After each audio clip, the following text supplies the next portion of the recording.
Há muito e muito e muito tempo que pensadores, homens extremamente inteligentes, diagnosticaram, constataram, perceberam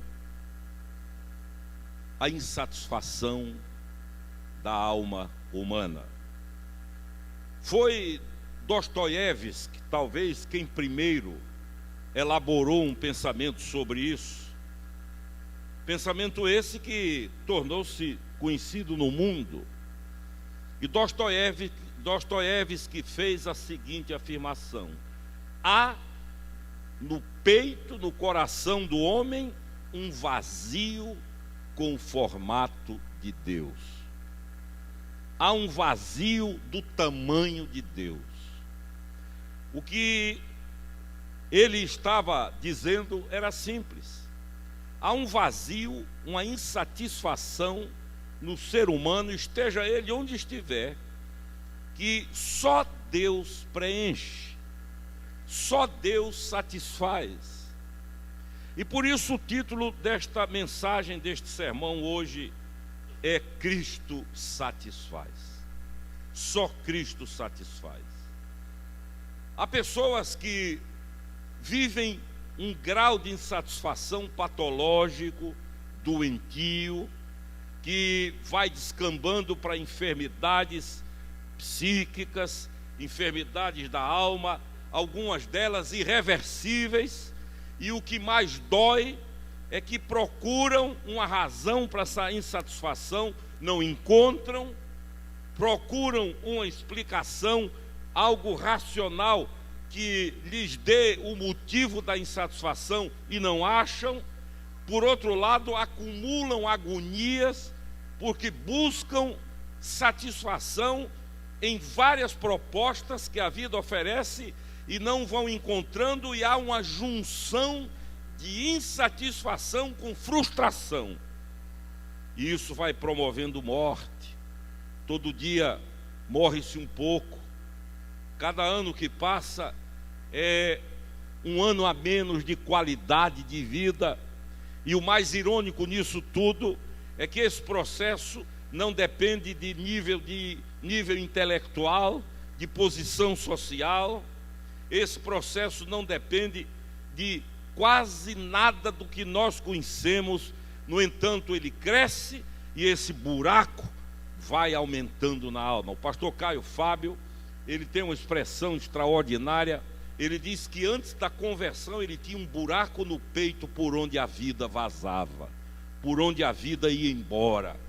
E ele percebeu que não havia jeito. E diz ele: eu procurei em tudo que se pode procurar, testei tudo que se pode testar, dos 13 aos 18 anos, mas nada satisfazia, porque era um buraco por onde a minha vida sangrava, ia embora. Na busca equivocada da satisfação, e todos vocês aqui, os que me veem pela internet, sabem disso, muitos trilham caminhos perigosos. Por que é que um jovem descamba para as drogas? O que é que leva um moço bem criado, bem educado, com todas as chances de vida, com todas as possibilidades que muitos sonhariam ter e não têm, a descambar para drogas, a envolver-se com dependência química? E o Brasil hoje é o líder mundial dessa estatística triste e fúnebre do consumo de crack. É o país onde há o maior consumo de crack no mundo, é o Brasil. Para não falar em outras drogas que estão por aí, destruindo famílias, destruindo lares, acabando com vidas, meninos morrendo como moscas. Tudo isso movido por uma fome da alma, por uma necessidade da alma, por uma busca de satisfação que eles pensam encontrar nesse processo de anestesiamento do cérebro, do coração, e não se dão conta que vão encontrando a morte. Há outros que buscam satisfazer esta fome nos empreendimentos. Salomão foi assim. Se você lê a vida de Salomão, você vai ver que ele tentou de tudo. Salomão empreendeu, investiu. A Bíblia diz que ele tornou-se o indivíduo, do ponto de vista econômico, mais poderoso do planeta. Era um homem para onde o mundo se dirigia, era observado por todas as nações da época. É célebre a caravana montada pela rainha de Sabá para ir visitá-lo, para conferir, para ver, para atestar, diz ela, com os próprios olhos, a pujança da riqueza. A Bíblia diz que navios vinham de Ofir, na África, e vinham para Eilat, no sul de Israel, carregados de ouro, cargas e cargas de ouro, marfim, que faziam a fortuna de Salomão. No entanto, esse indivíduo era um indivíduo que ele mesmo revela, não tinha paz na sua vida. Há outros que buscam satisfazer esse buraco na hiperatividade. Há uma expressão conhecida, o workaholic, ou seja, aqueles que se tornam viciados no trabalho, aqueles que, quando percebem que está na hora de voltar para casa, começam a ficar abatidos, que ainda, achando pouco, levam o trabalho para casa e fazem do serão uma rotina, porque na verdade são impulsionados por esse vazio, por esse buraco na alma que eles tentam preencher, quase que transformando o trabalho num ídolo. Há outros que não conseguem parar, há uma hiperatividade crônica. Esses viajam para qualquer lugar, a qualquer hora, sem precisar viajar. Aliás, há uma profecia bíblica que diz que nos últimos tempos as pombas teriam janelas. Obviamente, pomba não tem janela, é uma referência profética a avião numa linguagem daqueles dias. E diz a Bíblia que os homens ficariam como formigas, andando de um lado para o outro. Cada dia que passa eu tenho menos vontade de viajar por isso, que não há quem aguente aeroporto. Os aeroportos estão imensos. Eu agora fiquei chocado, no bom sentido, em julho, com o tamanho do aeroporto de Barcelona, mas não adianta. São milhares e milhares e milhares, e filas e filas e filas, porque o povo não para de viajar. E isso é uma bênção para os agentes de turismo, né, Rubinho? E é o cumprimento de uma palavra profética realmente. Mas muito dessas viagens são uma necessidade de satisfação da alma. Há outros que buscam prazeres, relativizam a vida. A vida vira um vale tudo. Tudo é válido desde que eu tenha prazer. Tudo é permitido, tudo é execuível desde que eu tenha prazer. E o prazer passa a ser a referência. E aí começa a viver a vida do prazer pelo prazer, para descobrir mais tarde que foi num crescendo de desgraça, porque à medida que o prazer praticado não satisfaz, surge um novo modo de ter prazer, uma nova tara, uma nova maneira de se viver assim, e isso vai, é como uma dízima periódica, até produzir a desgraça final. Por quê? Por causa da insatisfação da alma. E há aqueles que, num estágio de desespero maior, procuram as espiritualidades malignas.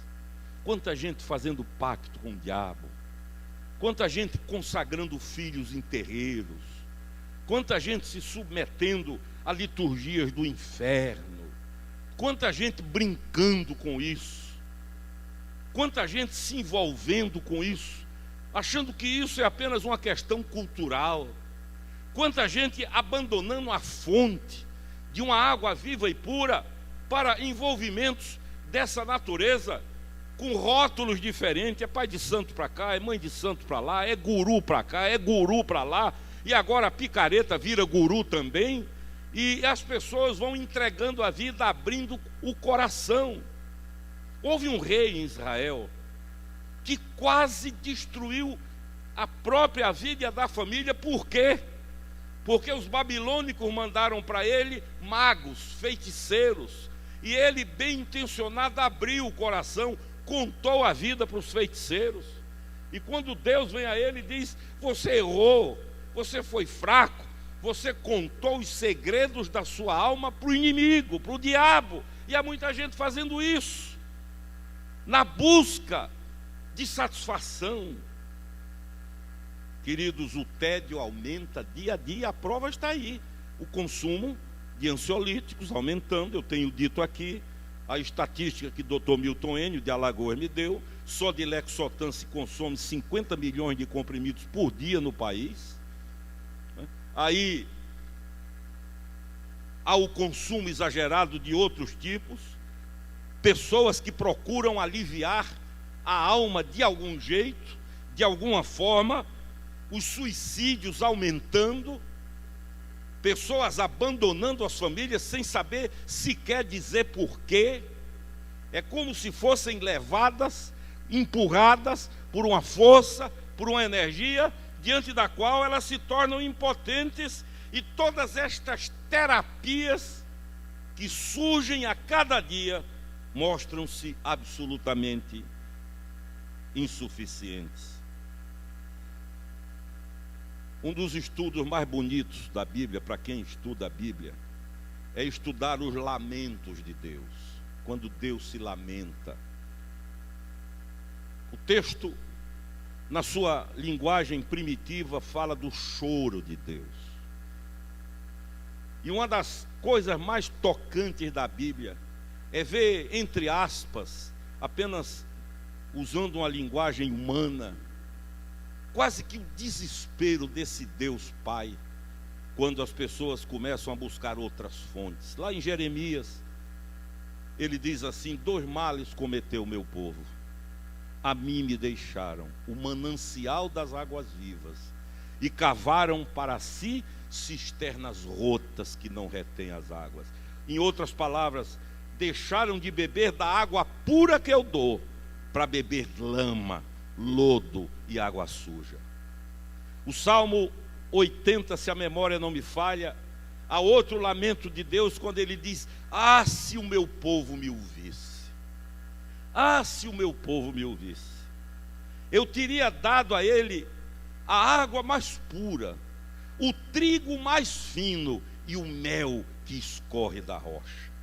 E não fala de alimento físico, está falando de alimento para a alma, de alimento para a mente, de pureza em alimentar-se, esta parte material que somos, que é a alma. Ele diz: vocês estão comendo sujeira, a alma de vocês está sendo alimentada com coisa que não satisfaz.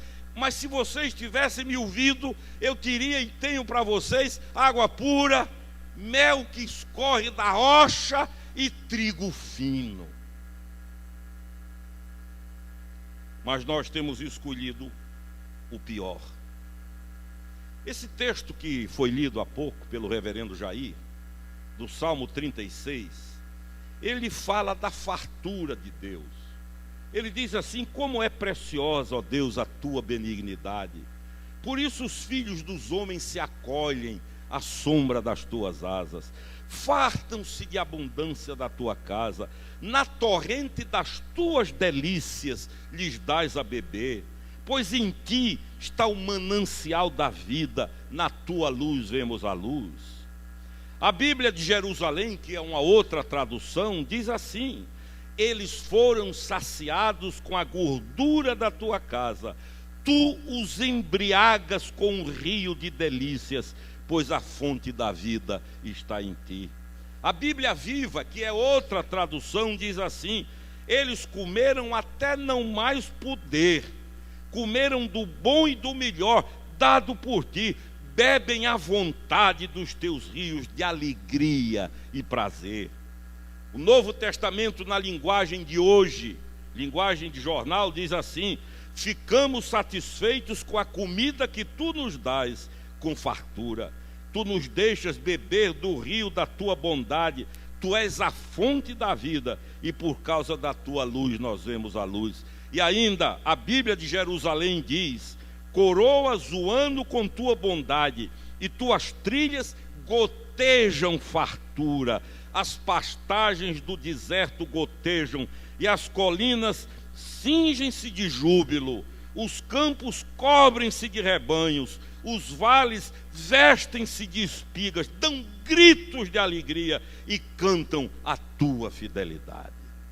É um Pentecostes ecológico.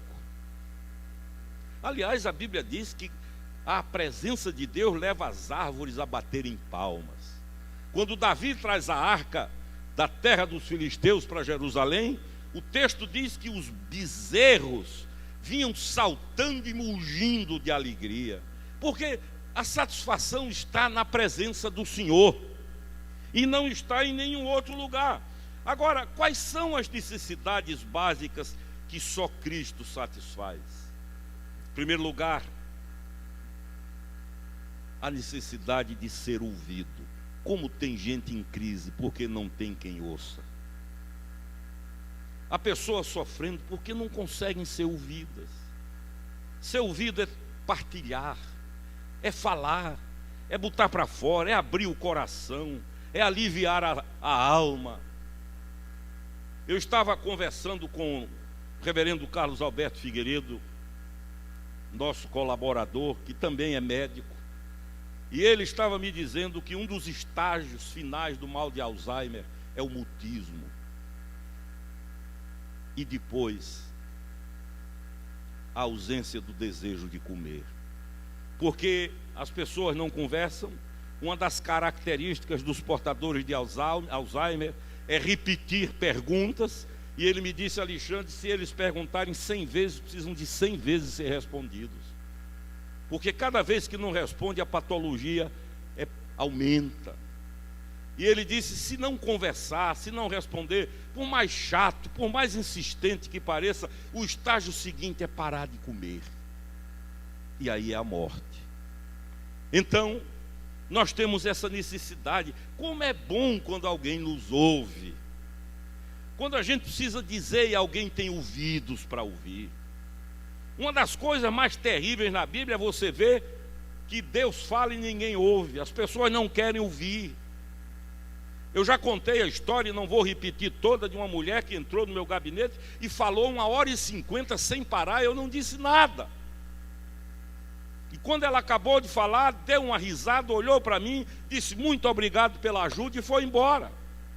Eu disse: Carmen, eu fiquei constrangido, eu não falei nada. Eu não ajudei, ela disse: ajudou muito, porque tudo que ela precisava era ouvido. Quem devia ouvir, não ouvia. Ouvia os amigos durante a noite inteira. Ouvia a roda de cerveja, mas não tinha ouvidos para ouvir a própria mulher. O Senhor Jesus nos ouve. Olha aqui para mim. Não há um minuto na sua vida que você fale que Deus não ouça. 24 horas por dia. No ventre de um peixe, Jonas fala e Deus ouve. Numa fornalha de fogo, Sadraque, Mesaque e Abdênego falam e Deus ouve. Numa cova profunda de leões, Daniel fala e Deus ouve. Na voragem do mar e no perigo do naufrágio, Paulo fala e Deus ouve. Deus jamais vai dizer a você: venha outra hora porque agora eu não posso. Deus jamais vai dizer: seja breve, por favor não fale muito. Deus jamais vai dizer: eu agora não tenho tempo. É por isso que essa necessidade básica do ser humano é satisfeita em Jesus, porque Ele sempre está pronto para nos ouvir. Amém? Uma segunda necessidade do ser humano, seja ele europeu, americano, sul-americano, africano, mongol, seja ele hiperdotado, seja ele subintelectual, seja ele carente, não interessa, é ser compreendido. Uma das dores que mais incomodam é quando nós nos esforçamos e ninguém nos compreende. Quando não há compreensão, quando a sensação é a de que você está falando grego para alguém, falando hebraico para alguém, de que você está falando numa língua de outro planeta. Não basta falar, é necessário ser compreendido. É bom quando a gente encontra alguém que, depois de um desabafo, nos olha com sinceridade e diz: eu entendo você, eu compreendo você, conte comigo, vamos juntos. Porque a característica do mundo hoje é simples: há muito ruído e pouca escuta, há muito barulho e pouca disponibilidade para ouvir. e muito menos para compreender. A compreensão é o abraço da alma. Quando você é compreendido, a alma sente-se abraçada. Há muita gente doente porque não consegue ser compreendida, e às vezes dentro de casa. Uma terceira necessidade é de ser aceito. Os psicólogos afirmam, eu não sou psicólogo, que a segunda maior dor que um ser humano pode sentir é a dor da rejeição. A primeira, dizem eles, é a perda de um filho. A segunda é a dor da rejeição. É você ser descartado. É você ser deixado ou deixada à margem da vida. É você ser considerada ou considerado um ser dispensável. É você ter a sensação de que alguém lhe diz tanto faz como tanto fez. Se ficar tá bom, mas se for embora também não tem problema. A pressão pelo enquadramento, pela formatação. As pessoas sofrem porque vivem numa sociedade que as comprime a ser do jeito que os outros querem e vão abrindo mão da própria vida para viver essa ditadura da formatação. Ser aceito, queridos, é necessidade básica do todo ser humano, do índio, do europeu, do latino, do oriental. Todos precisam ser aceitos. É tão bom quando a gente lê Jesus dizendo assim: aquele que vem a mim, de maneira nenhuma o lançarei fora. Aquele que vem a mim, de forma alguma o lançarei fora. Vinde a mim, venham a mim, todos vocês que estão cansados e oprimidos. Uma das parábolas mais lindas que ele contou foi a de uma ceia, onde a alta sociedade foi chamada, a nata intelectual foi chamada, a religiosidade instalada e instituída foi chamada, ninguém quis ir, e aí o Senhor diz: saiam pelos becos, pelas ruas, pelas vielas, vão nos ambientes piores e tragam, eu quero é minha casa cheia e vai haver festa. E diz a Bíblia que vem coxo, aleijado, cego, e é uma referência às doenças morais também. Gente que não via, gente que não andava, gente amarrada a taras, a doenças, a patologias da alma, gente execrada, rejeitada, e vem aquele batalhão, aquela romaria, aquela procissão de rejeitados, e é bem-vinda e recebida de braços abertos. Eu costumo dizer que foi nessa turma que eu vim. Os fariseus ficaram de fora, se achavam bons, outros se achavam ocupados. Aí Jesus manda chamar a galera, a geral.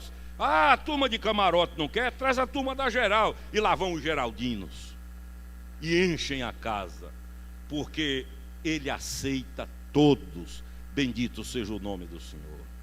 Os fariseus diziam: olha aí, comendo com bêbados, com prostitutas, com ladrões. Não havia odre de fariseu que aguentasse, estourava, explodia. A turminha da religião, com o anel no dedo, não eram bispos, né?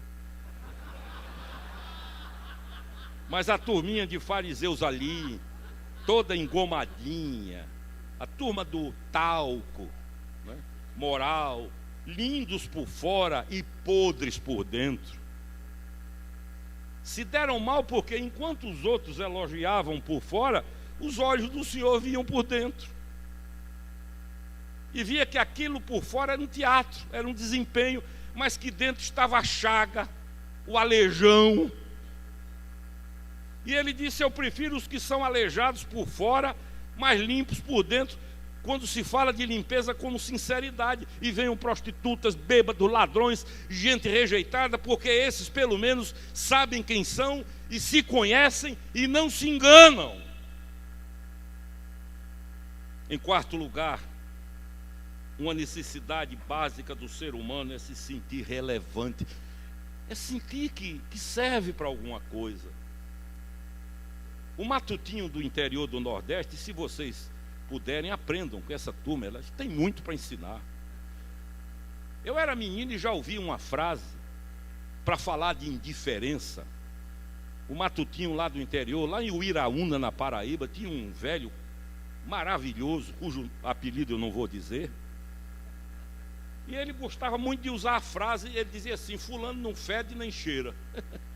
Eu nunca mais esqueci disso. Quer dizer, é insípido, é insosso, não tem opinião. Ele é como se diz, um Maria vai com as outras, ele não depende de convicções. Ele é um cara que é frustrado por isso. E nós precisamos sentir que somos necessários. A derrota de uma vida começa quando ela tem a percepção de que não é necessária mais nem dentro de casa. Quando ela para e pensa e diz: olha, pelo que eu estou vendo, se eu sair continua do mesmo jeito, se eu ficar não altera nada. E ela começa a perceber que é apenas mais uma pessoa e não tem nenhum significado. Eu conheci uma senhora bonita. Eu a conheci, ela já devia ter uns 70 e tantos anos. Alta, olhos azuis. E ela casou com um senhor, ele era pequenininho, bem moreninho, mirrado. E um dia na frente dele, ela olhou para mim e disse: está vendo? Como é que eu pude gostar de uma desgraça dessa?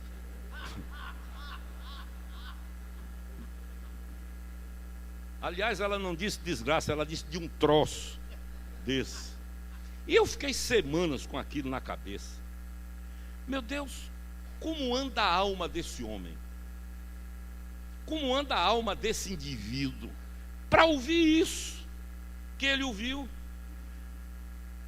Quando nós sabemos que somos importantes para pelo menos uma pessoa na vida, a vida começa a ser resolvida. Quando nós começamos a viver a sensação de que o descarte não altera nada, de que não há importância, de que a gente não soma, a morte começa a se instalar. Eu quero dizer que para Deus você é tão importante que Ele entregou o único filho para morrer numa cruz em tortura por amor a você. A penúltima necessidade é a necessidade de ser valorizado. Quando eu digo valorizado, é ter um valor devido. É um marido olhar para uma esposa e valorizar. Eu recebo do gabinete mulheres que dizem: eu estou sendo estuprada por consentimento, porque não tenho saída. A pessoa é capaz de valorizar meio mundo, mas não valoriza o que tem em casa. E nós, eu e você, todos nós, temos necessidade de valorização. E quando eu falo em valorização, é respeito, é estima, é afeto. John Burke disse assim: posso alcançar grandes coisas, mas se ninguém me der valor, sentir-me-ei sem propósito na vida.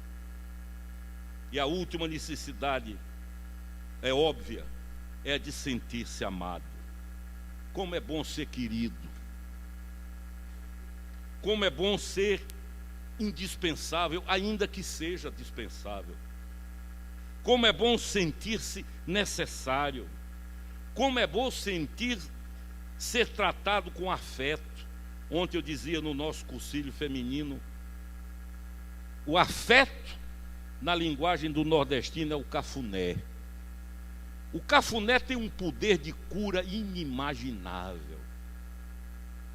Uma passadinha de mão na cabeça fala mais do que um sermão. O toque na hora certa faz com que toda a intenção da alma seja comunicada. Eu e você, todos nós temos essas necessidades, até porque elas são como dízima periódica, elas se renovam. Aquilo que teve satisfação hoje vai ter necessidade amanhã. É como a fome, é como a sede. Senão a gente comeria uma vez por mês, estava resolvido.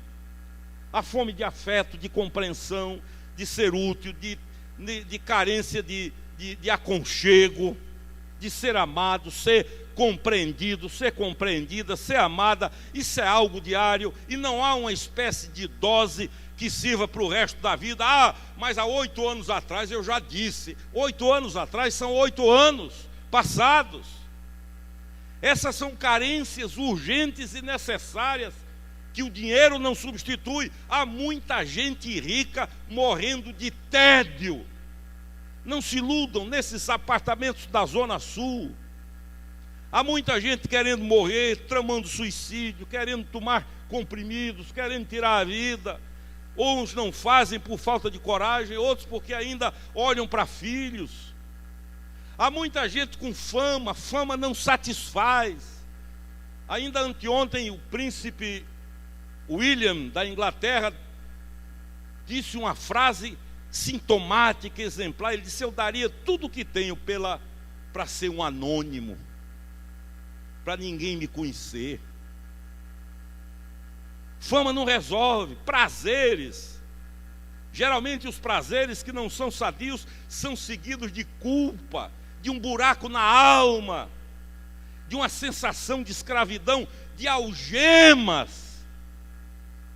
Tudo isso é bobagem. E é por isso que há pessoas que quanto mais têm, mais cedo estão morrendo, desistindo da vida, fugindo da família, abrindo mão de valores, por causa da insatisfação da alma. Eu já disse aqui a frase do pastor João Filho, recém-falecido. Ele dizia assim: a pior dor é a dor da alma, porque para onde a gente se vira dói. A dor do corpo a gente dá um jeito, se acomoda, um travesseiro, uma almofada.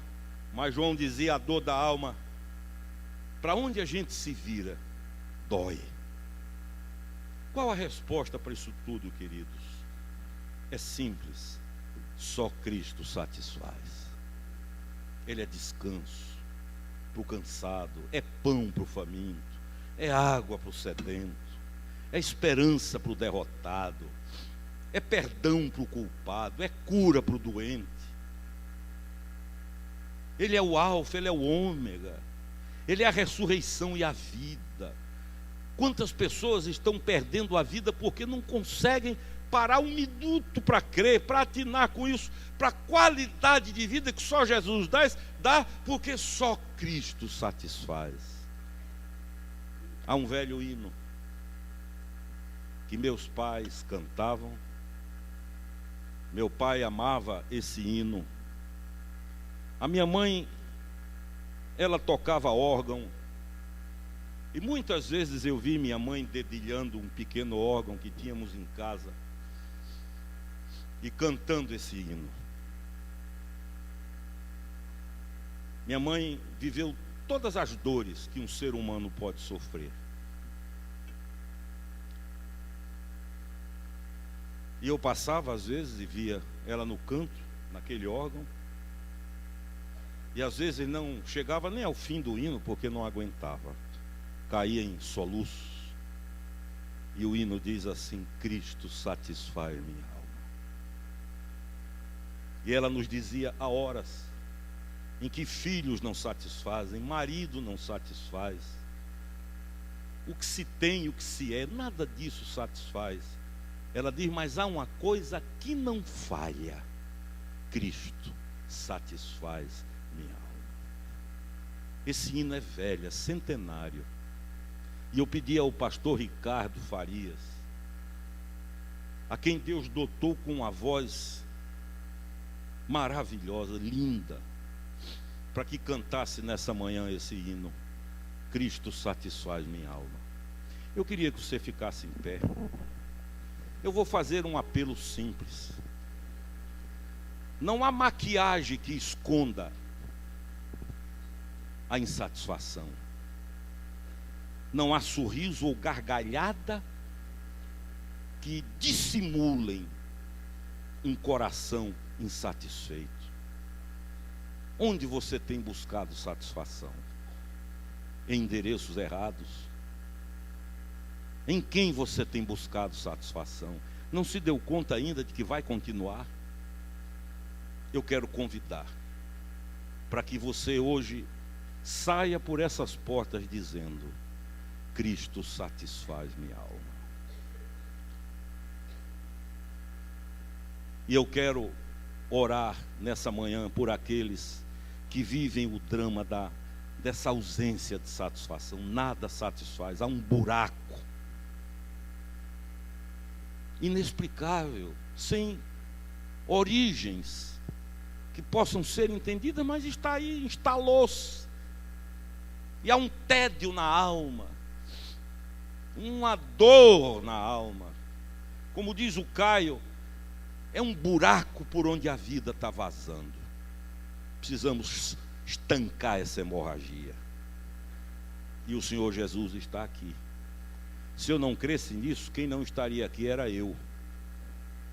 E está para dizer a você: eu lhe compreendo, eu lhe aceito, eu lhe valorizo, eu lhe amo e eu lhe ouço. Venha a mim. Você que está cansado e oprimido, sobrecarregado, e eu vou lhe aliviar. Enquanto Ricardo canta Cristo satisfaz, esse hino dos meus velhos pais, os que quiserem buscar essa satisfação e querem dizer: Senhor Deus, eu não quero mais buscar endereço errado, eu não quero mais esperar de onde não vem, eu quero que Cristo satisfaça minha alma. Os que precisam e que creem, enquanto ele canta, venham aqui para frente, nós vamos orar em nome de Jesus. Vejam que coisa linda esse hino.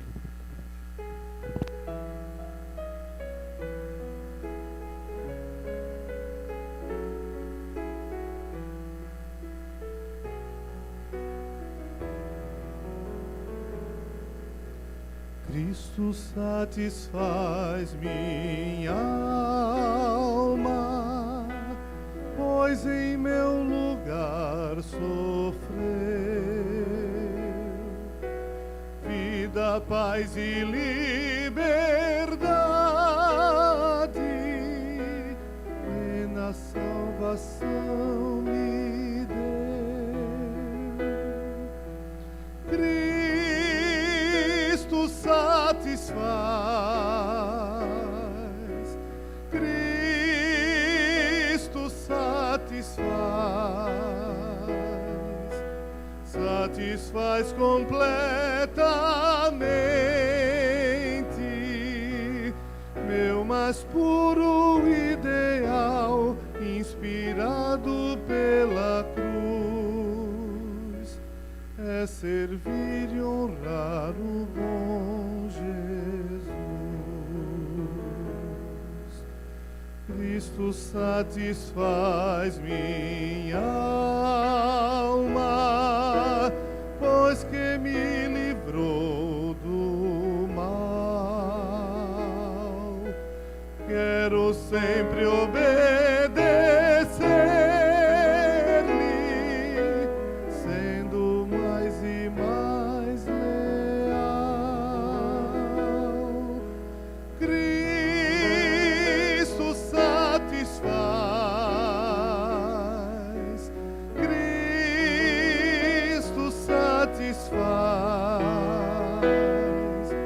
satisfaz completamente meu mais puro ideal, inspirado pela cruz, é servir e honrar o bom Jesus. Quando dias se findarem e meu Deus me receber, satisfeito estou contigo, ouvirei Jesus dizer: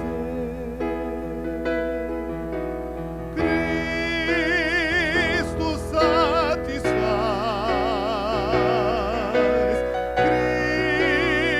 Cristo satisfaz completamente